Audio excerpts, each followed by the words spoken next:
Okay, Gamesley celebrates its 50th anniversary this year, and in the run-up to the 50th anniversary event on the 1st of August, we're interviewing prominent Gamesley folk that are either living on Gamesley or working on Gamesley. And the first two that we're interviewing is Pat Javano, who works for Derbyshire Communities, Derbyshire County Council, and Kim Gilmore, who works for High Peterborough Council. How did you first start working on Gamesley?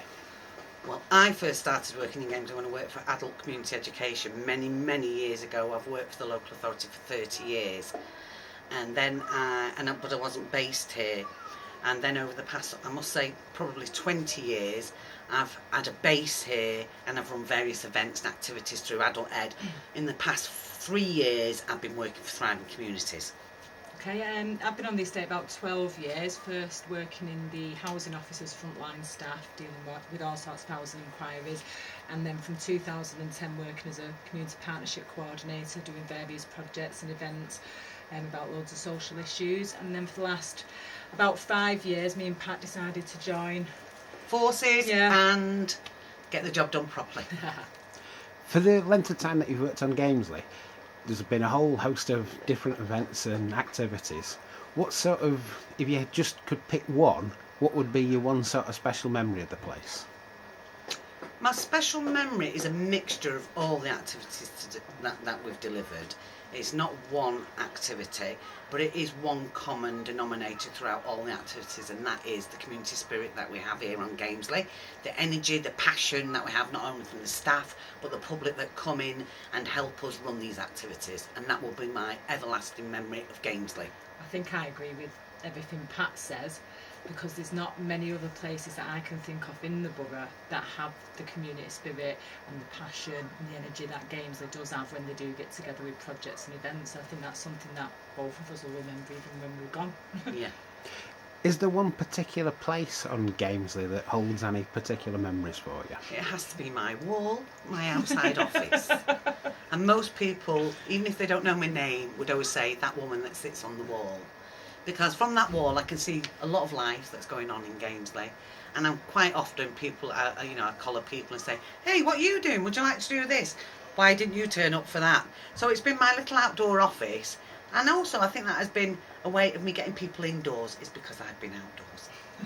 I think with me, because I don't sit on the wall too much, it'll be the square, because that's where we do a lot of our community events, and that's where everyone sort of seems to congregate on a daily basis, because everything is within that square, and we use it. We've turned it into a beach, we've turned it into a forest. We're having our 50-year celebration there this year, so I think the square is really a focus point of the community. And looking sort of towards the future, have you got any particular sort of hopes or ambitions or things that you're trying to do for the future for Gamesley? My hopes for Gamesley will be that we can engage with even more of this community, and that when we leave, because we work here, we don't live here, Kim and I, when we leave a community that is self-confident, that can put its passion into action, and that can deliver and argue for this estate, for amenities, for facilities for this estate, with higher and bigger bodies, so that this estate continues to grow and be a powerful force, as I believe it is within the Glossopdale area.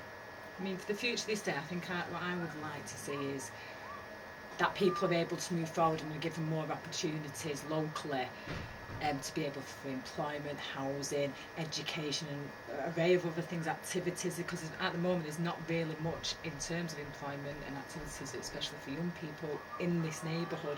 So I'd like to see that move forward a bit and have some sort of some money really ploughed into the estate to further that. Yeah, not just money though. I think what we are getting is a community which is getting to the point where it actually can vocalise what it wants from local authorities and borough councils, and then it actually has to say, well, we want this, and this is the way we can get it, and if you work with us, we'll achieve it together. I think that's what they need to do.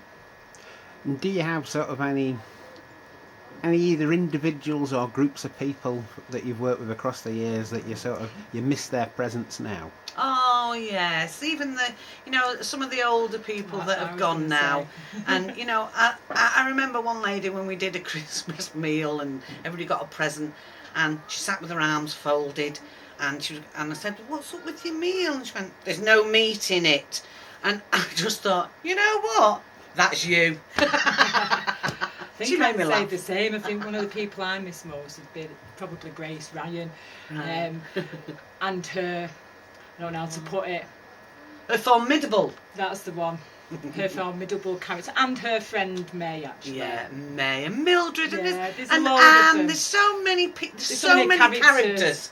characters, and we see that coming through with the younger people. Yeah. But And because we've been here that long, we've seen some of the younger people that were here 12 years ago for me, and now, well, they're at university, moving Yeah. into being adults Yeah. themselves, which is nice to see people progress that way. I mean, you'll have seen I've mothers seen them. as children, and who now are parents, yeah.